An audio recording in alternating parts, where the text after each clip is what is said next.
In amongst the group of people whose YouTube videos I watch regularly, there has recently been a little bit of excitement over an HD radio component-style tuner marketed by Coby Electronics. Coby Electronics, for those who are unfamiliar with the name, is yet another inexpensive supplier of electronic devices, many of them portable in nature.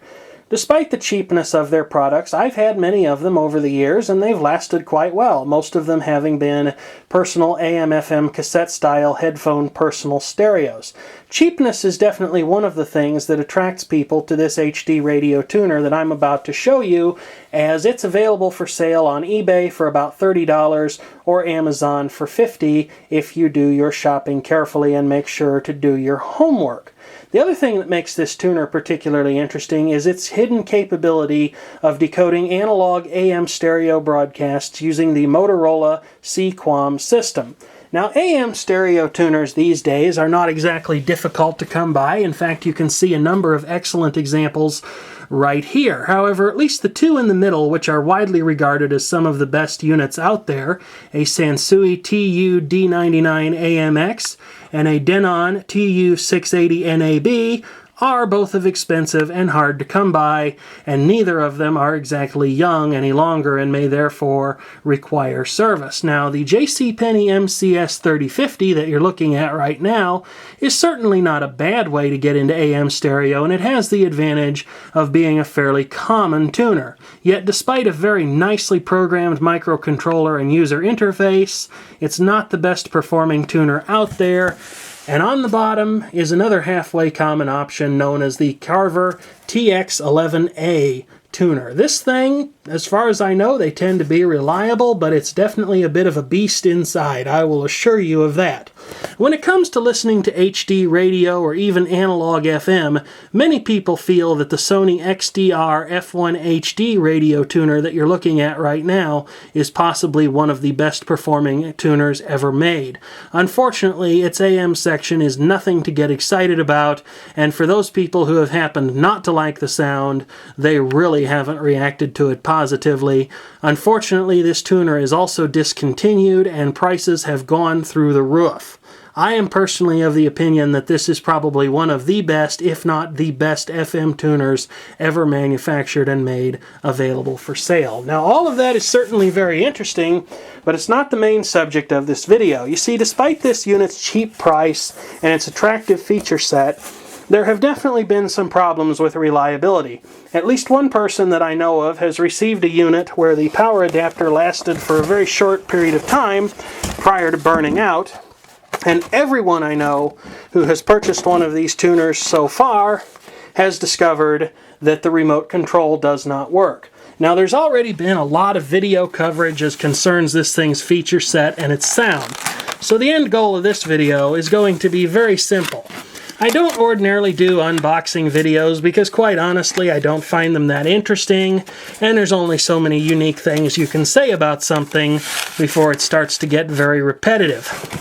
But I'm going to go ahead and unbox this thing for your viewing pleasure, because one thing that I definitely want to see is whether or not I got a unit that has a working remote control. Now, we have some user's guides right there. I know you can download this user's guide from the Coby Electronics website. In fact, I did so to see if there was any mention of the compatible quadrature amplitude modulation, or Sequom, AM stereo decoding capability, and there is not. In fact, the manual really doesn't tell you anything that you wouldn't know just by using the product. Of course, there's a registration card, and finally the limited warranty, which is supposedly good for, let's see here. It says 1 year, I believe, but the buyer has to pay shipping. You get the AM loop antenna right there. And then, once you've taken all of those things out, there's the tuner itself, which, wow, it is really a lot smaller than I would have expected it to be. The other videos I've seen, even where people have given a size reference, really don't do it justice. But just to give you an idea, here's my big old mitt, and you can see it right above the tuner there. Unfortunately, I don't have the best lighting going on right now. Here is the semi-infamous power supply, which seems to be trapped a little bit in the box here. Oh, that's because it's trapped underneath the audio cables. That's a good thing. We'll just see how well that works. And then, perhaps the most infamous component of the entire bundle, the credit card-sized remote control. This is the part that it will be very interesting to see whether or not it actually works as it should. So, thanks to the magic of video editing, it won't take but a moment for me to have this whole thing set up and running along nicely, provided, of course, that the power supply happens to be working. As further proof that Coby is almost certainly not the manufacturer of this item, when you plug it in, it signs on and says it is a Revo Mondo HD radio.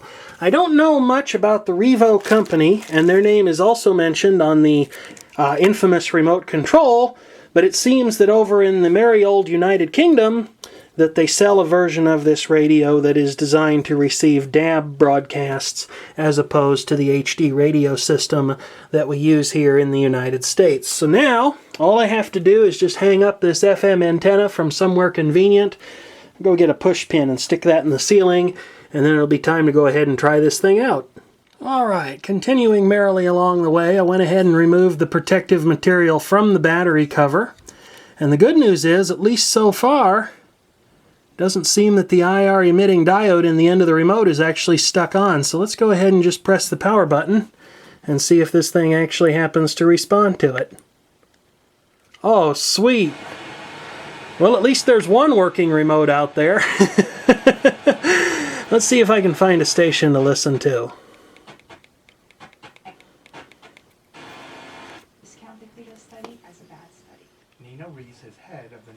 Come on, focus.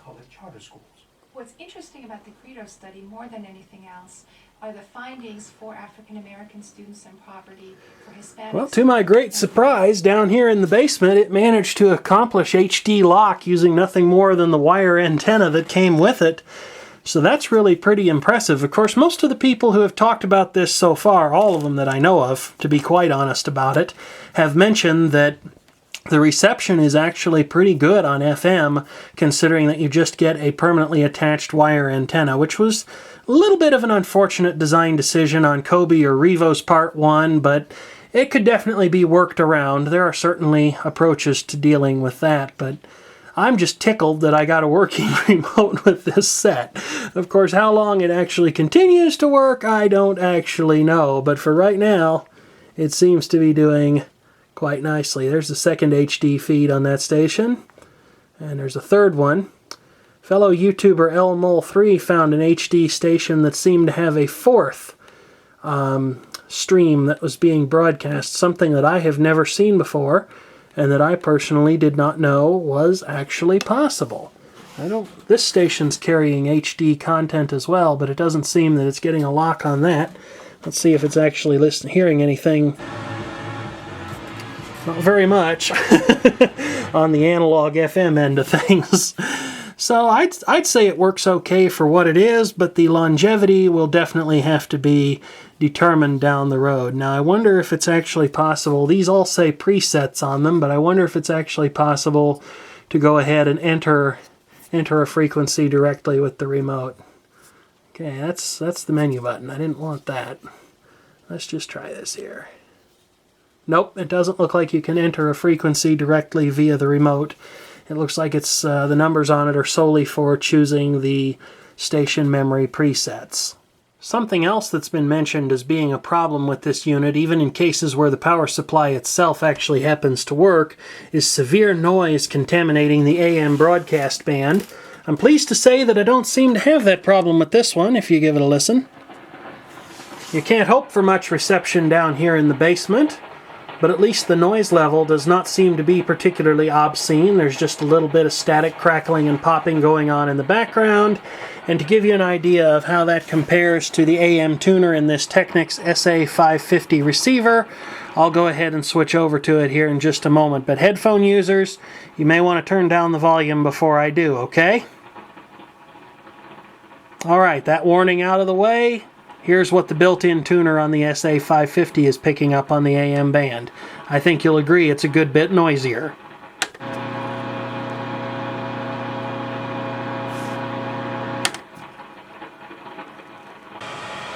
I may have spoken a bit too soon about the noise level of the output from the power supply, because just before this thing manages to achieve HD radio lock and is still playing the analog portion of the signal, you may be able to hear a slight whine in the background. Local roofers, painters, landscapers, and plumbers to keep the consumer informed. More at angieslist.com. From the David Geffen Foundation, promoting arts, culture,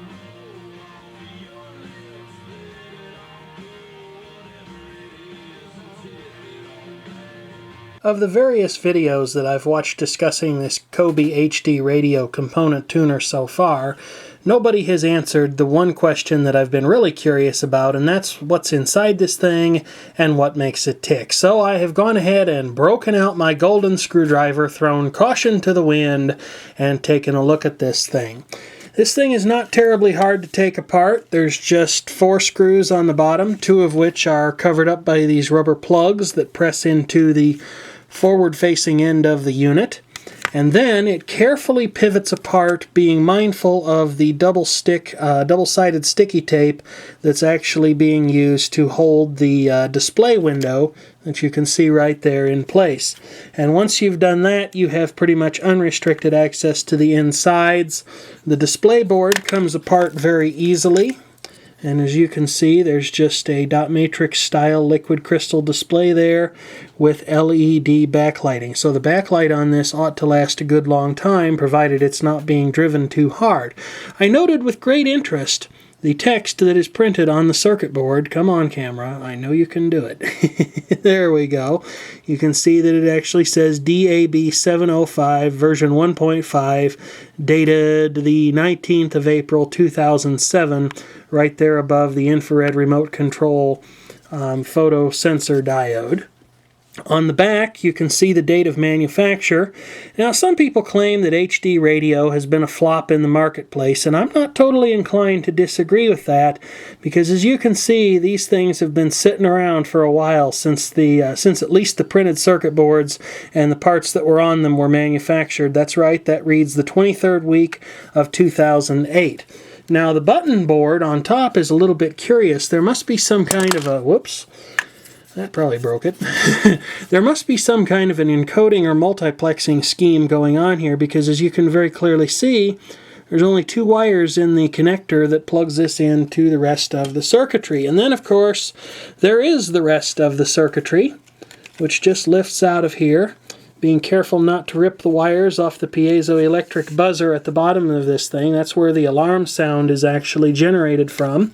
On the top of this unit, you have the front end module made by KSEC, the same company that has manufactured the AM/FM front end module in the various Sherwood stereo receivers I have.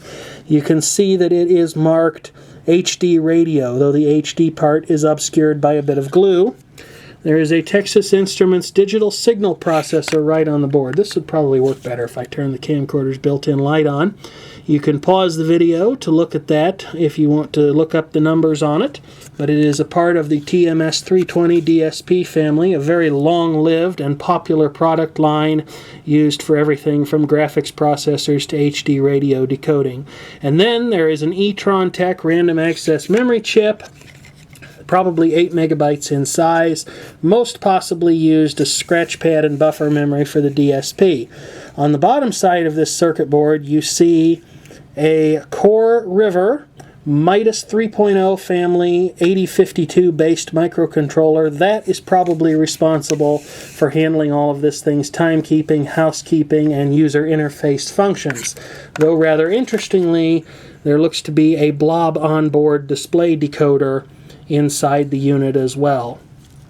So, that's about everything there is to this beast. I'm running out of memory on my card here, so I'd better hurry up and draw this to a close. Suffice it to say that if you wanted to modify the antenna on this thing, the space in which to do so is extremely tight. That said, thank you for watching, and feel free to leave a comment if you have one. And for those wondering, yes, it still works perfectly fine.